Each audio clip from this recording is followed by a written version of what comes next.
the host of Atheist Experience, vlogger, activist, and great guy, Matt Dillahunty.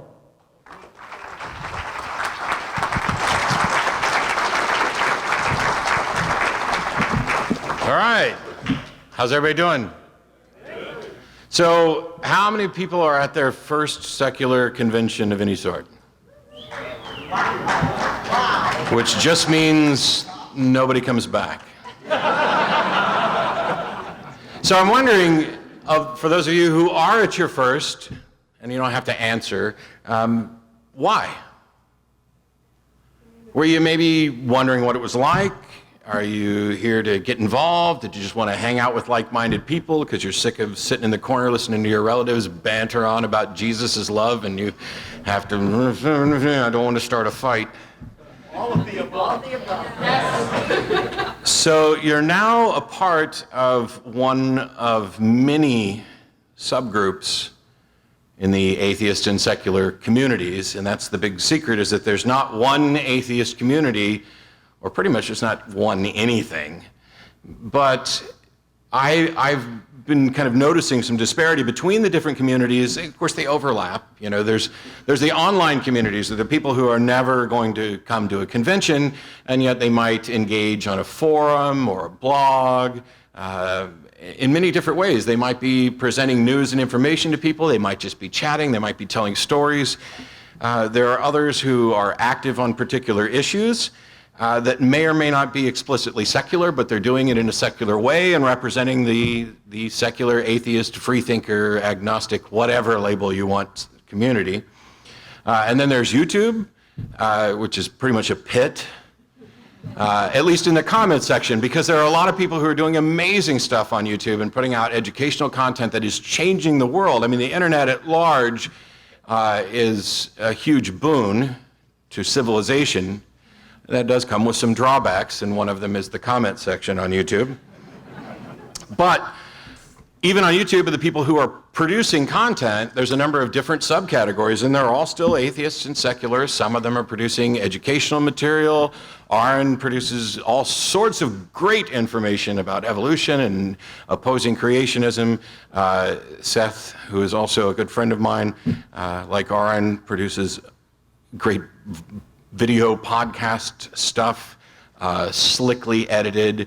I just sit in front of a camera and talk and answer questions. And so far that seems to have worked out for me. There's others who are kind of obnoxious shock jocks who aren't so much concerned with educating people as they are of making fun of people who believe something different.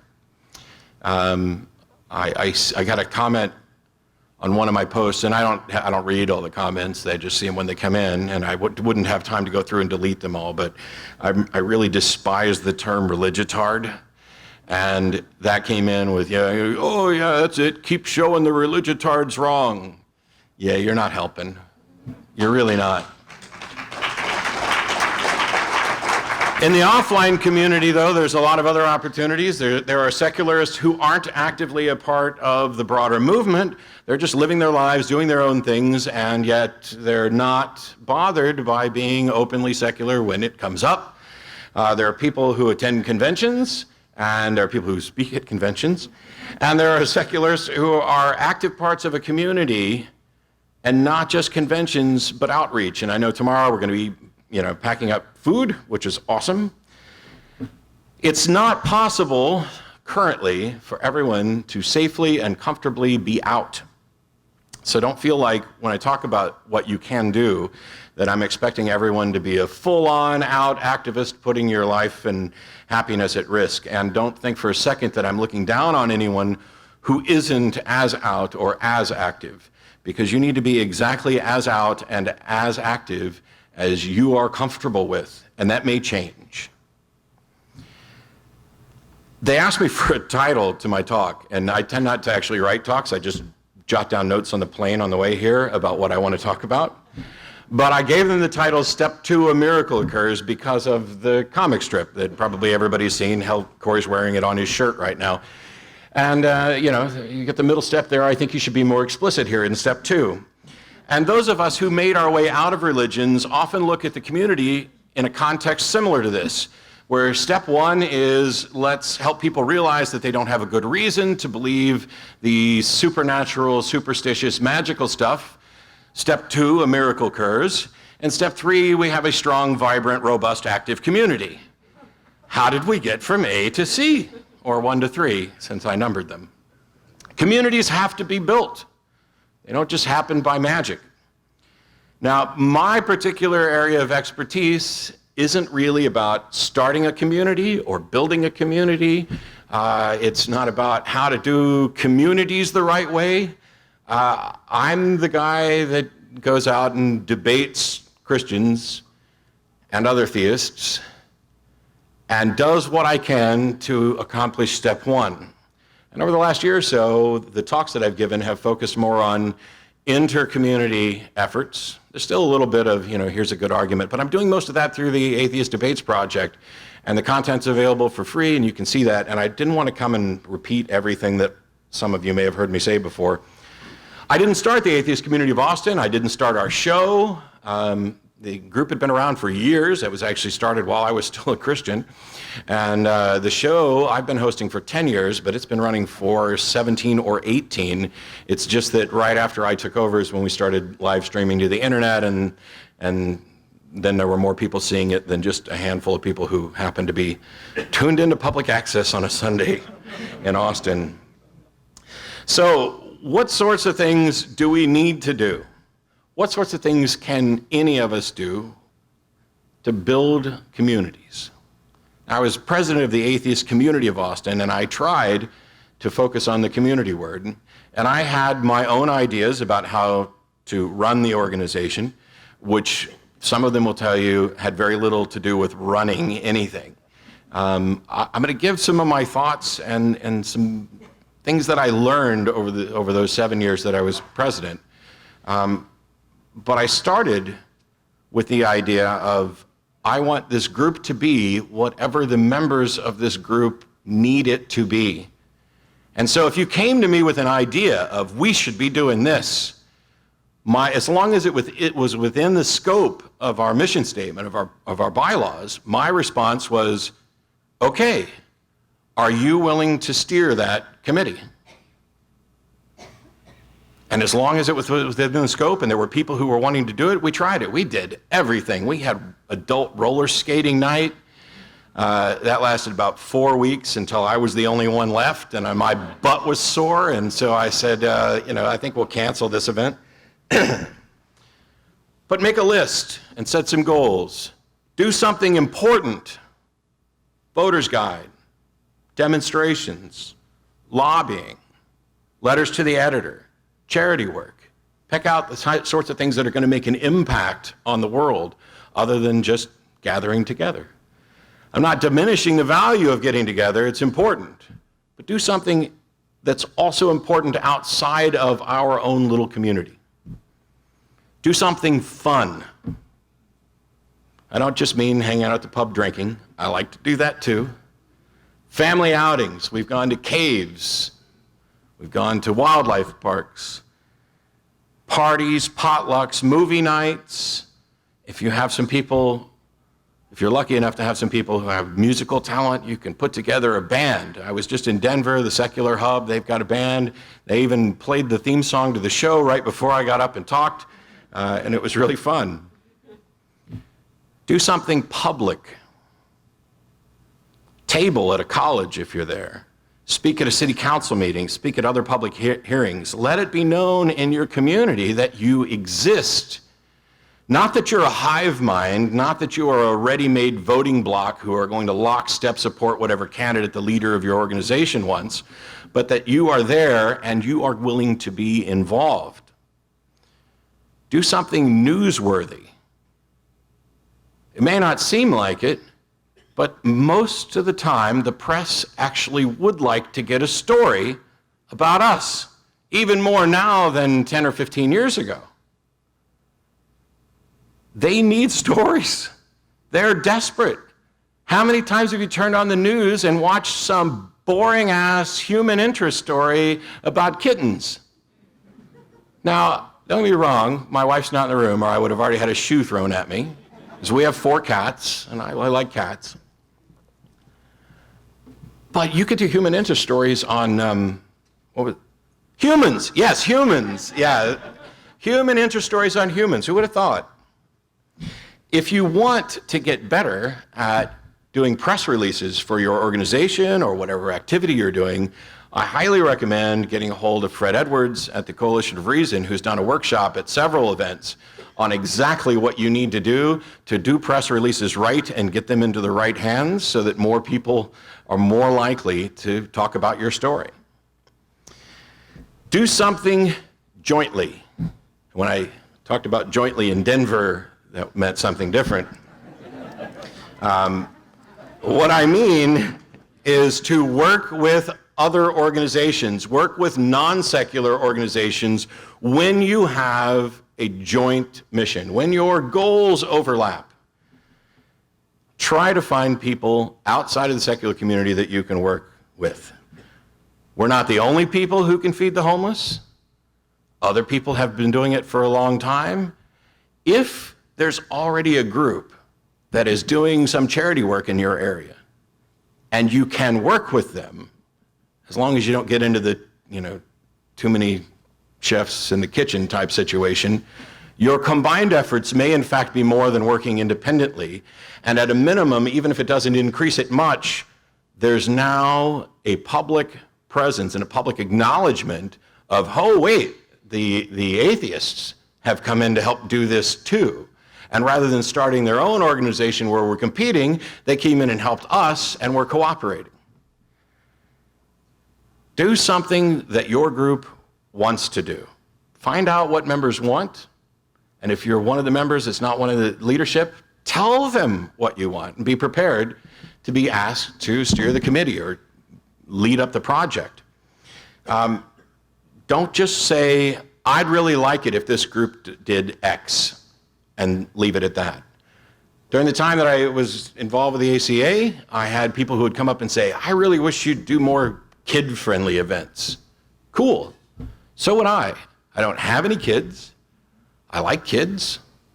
I don't want to do kids' magic parties, but I like kids, and I'm pretty good with kids, and I'd love to do kid events. What did you have in mind? Well, I don't know. Well, you're the one with kids. You're the one that, what do your kids like to do?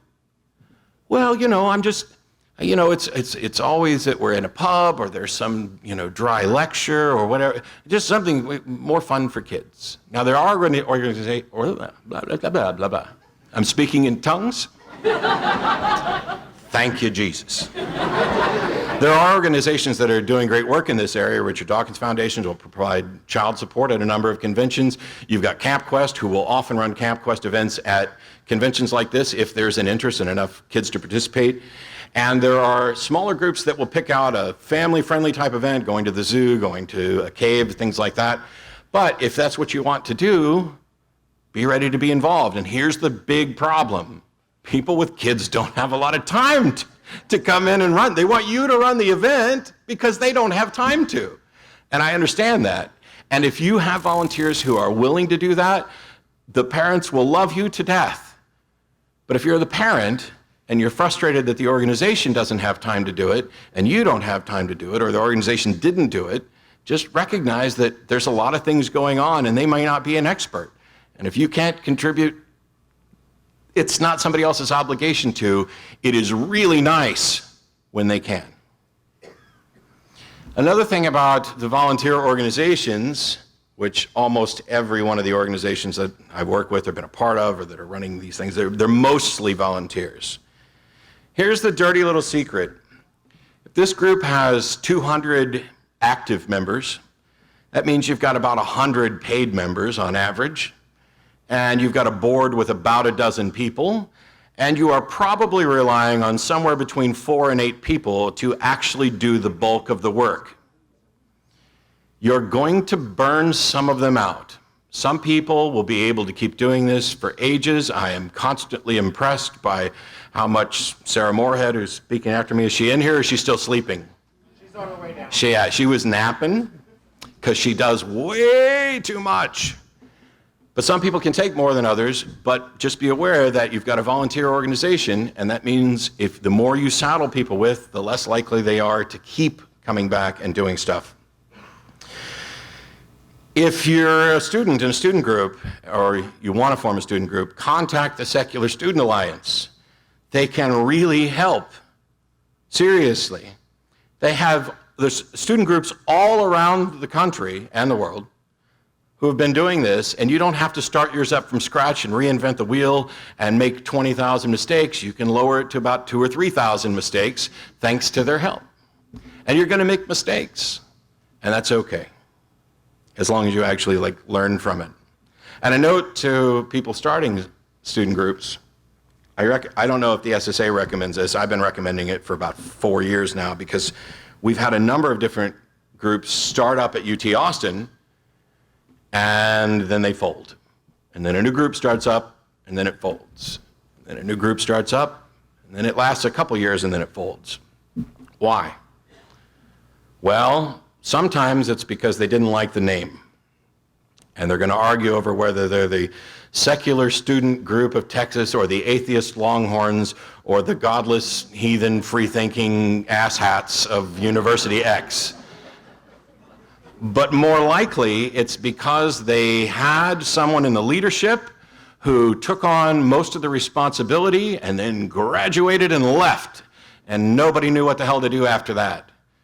So if you're running a student group, make sure that the leader of your organization or leaders is a sophomore or junior who is likely to be around at least 1 year after their term is up to serve as a support for the people who are taking over next.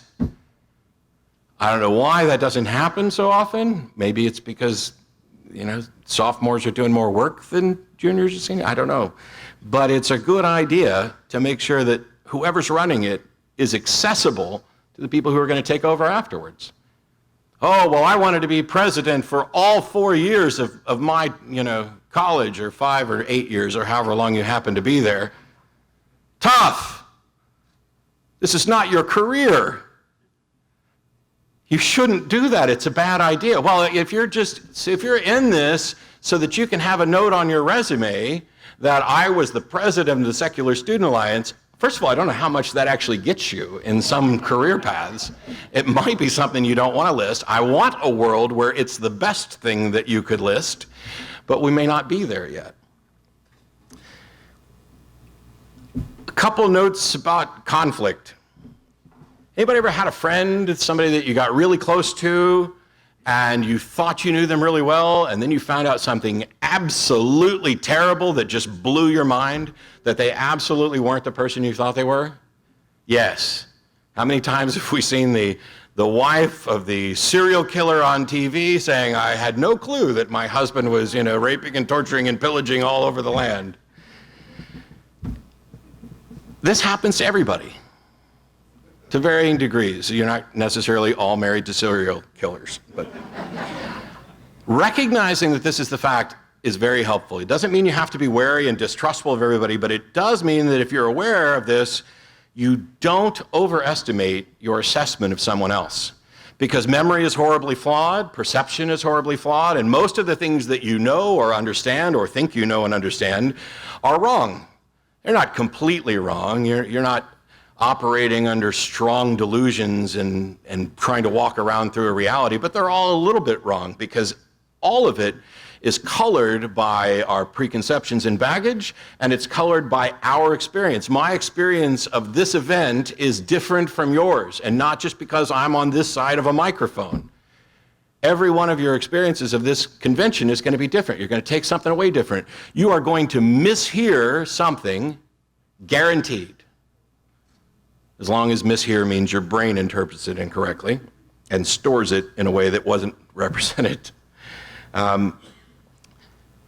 Those flaws in the way we think and the way we perceive, that goes a long way to who we are And we have to recognize that this is going on so that we don't become so cocksure about our own perception of an event and our own memory of an event that anybody whose version of it might be slightly different is somehow batshit crazy and wrong. How dare you say that this is what happened? I know what color Matt's jacket was. So try, in these situations, to listen charitably, especially when you're dealing with people who you know, who you might be surprised to find out you didn't know as well as you did. What kind of happens sometimes is we overcompensate. There's this person that we know or thought we knew, and all of a sudden we find out something new about them, and now they went from a good friend that I understand to, Hitler. Why? Because we're not necessarily listening charitably. If you're engaged in a conversation and it's starting to get heated, this is going to sound strange from somebody who argues on the phone on live TV and then hangs up on people, but I've tried to make sure they get as good as they give, and I try to end the conversation when I think it's no longer productive because I'm doing TV, but in actual conversations, try mirroring. They said something, okay, what I'm hearing you say is this, is that correct? Because if you're not getting it correctly, it's better to let them try to reform it so that you can. Otherwise, you're going to talk past each other forever. Try not to assume that because your experience with someone was good or your experience with someone was bad, that this is now an accurate summation of their entirety of their character. Oh, I had a bad experience with person X when I met them, therefore they are evil. Oh, I really had a good experience with so-and-so, therefore they're one of the good guys. Maybe, maybe not. And when you run into personality conflicts within your group or things that worse than personality conflicts on occasion, try to have some conversations to find common ground. Find out where you part ways, and then try to work to find a way to not part ways before you cut ties and want to write them off as evil. Stop having heroes and celebrities anywhere, but especially in the movement. And don't get me wrong, I love the fact that people care enough about what I do that they support it and that they're willing to have me out and talk. I am just some asshole who talks a lot and engages in debates. My pants mostly go on the same way everybody else's does. I cannot stand the culture of celebrity. I'm not impressed at all by how many Twitter followers somebody has, how much money they made last year. I don't give a rat's ass. I care about what you say and what you do. And when we have, this doesn't mean that you can't acknowledge and support individuals. That's great. But we need to be aware that putting people on a pedestal is almost certainly a mistake. Celebrate their ideas and their actions and applaud and support them for those ideas and actions, but we're all fallible human beings. Almost nobody can survive an in-depth examination and come out without looking terrible about something. It's fine to admire people for what they say and do, but when you put them on a pedestal and hang the image of your movement on them, you're asking to be derailed by scandal and conflict. May not happen every time, but it's going to happen. Recently, Arian Foster, the football player, kind of came out as a non-believer, and the article was kind of terrible and included some misinformation, as far as I'm concerned, about atheists. And so I was poo-pooing the whole idea, and I don't care, what do I care, Arian Foster? I don't even care about football, and there's a whole bunch of us that have been in this movement. Why is he getting press and all this, and he won't even use the A word? And I was partially right, but I was also partially wrong. Because it's publicity that does the movement good as long as he doesn't get up there and say, oh yeah, I don't believe in God, but I'm not like all those atheists who get together at conventions and then write their letters and want to take in God we trust off our money. If you are quick to say, look, here's this celebrity. Oh, it's Brad Pitt and Angelina Jolie, and they're awesome, and they adopt everybody. And they're atheists, but they won't say it, or at least not very often. So if they do come out and say it, and all of a sudden you're like, there we are, there's some good publicity for the godless, and then they say or do something terrible by hanging your movement on them, with them as the face of this, you now get their baggage. I got enough baggage of my own. We all do. We've had scandals and conflicts, way too many of them. There's undoubtedly more to come, because we're human beings. And it's far better for us to just acknowledge that we're human beings and stop elevating people as, yes, this is what our movement is. No, this is what our movement is. Look, we're famous person, important, godless. So what? It's not always going to be turning out the way you might have expected. Politicians probably aren't as bad as you think they are. Some of them are. But when you find something flawed, just remember that they're living under a spotlight that most people couldn't survive under. I can go home and dig through your garage and your closets, think back to the things that you did that you don't want anybody to find out. That's the kind of life that they're living under, 24/7. And some of them probably are really terrible. Most of them are probably just a little wrong and a whole lot human. I care a lot more about how we go about disagreeing than the fact that we might disagree. I've disagreed with every person you can probably name in the secular community and the skeptic community, including me. And you should too. Except for right now. Thank you. Was that Steve? Who was it? No. 10 points.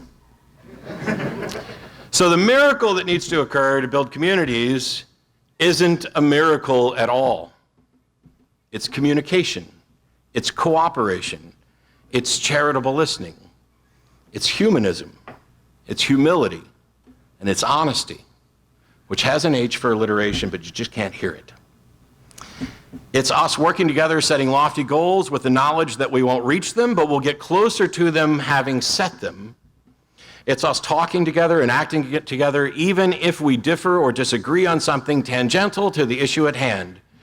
I told a story about the Tower of Babel several times recently because when I was a kid growing up, when they told me the story of the Tower of Babel, it's always these people were arrogant and prideful and they were trying to build a tower to reach God or build a tower to show that they were just as powerful as God or whatever. And none of it made any sense then, and it made any less sense when after having read the Bible 3 or 4 or 5 times, I was prepping for Australia and read it again. The whole story is only 4 or 5 verses, and it shocked me that after having read it and heard it, it doesn't say anything at all like what I thought it said. What it says is the people of that time were of one language, and they said, "Come, let us not depart from one another. Let us build a community. We will build a tower." It doesn't say to the heavens. The word there just means tall tower. They're trying to build a tower so that people can see their city from outside their city and stay together and communicate and cooperate. And it doesn't say that God came down and saw that they were arrogant and prideful and trying to build a tower that couldn't possibly reach him. What it says is God came down and saw the people and said, "Wow, look at this. All these people, they're of one language and they're cooperating. If this shit keeps up, there's nothing they can't accomplish." That's a paraphrase, but it's pretty damn close to what it says. Those are the cornerstones of humanism, communication and cooperation.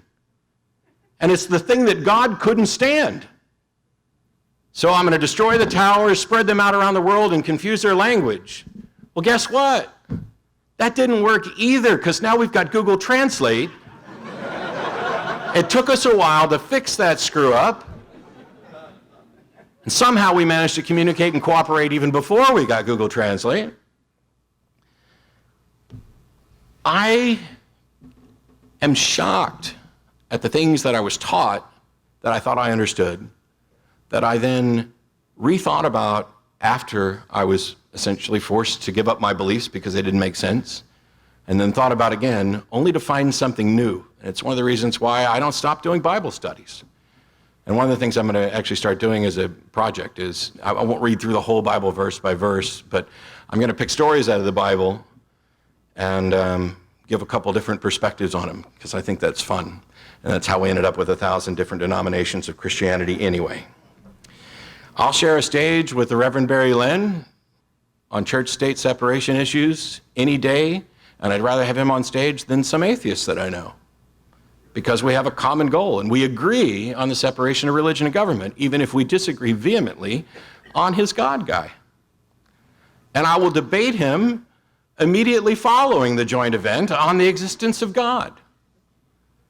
If he'd agree to that, I don't think he would, actually. But so when you leave this convention, what are you going to do?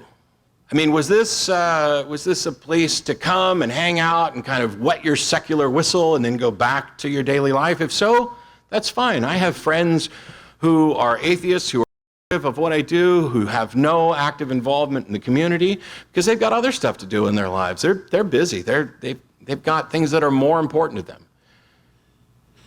Are you going to go back and start a community in your local area? Find a community in your local area? See what you can do to participate? Well, what can I do? You know, a lot. We don't need a whole bunch more debaters and TV show hosts and bloggers and podcasters. Campus Crusade for Christ, which is now has the dumbest name, CRU, CRU.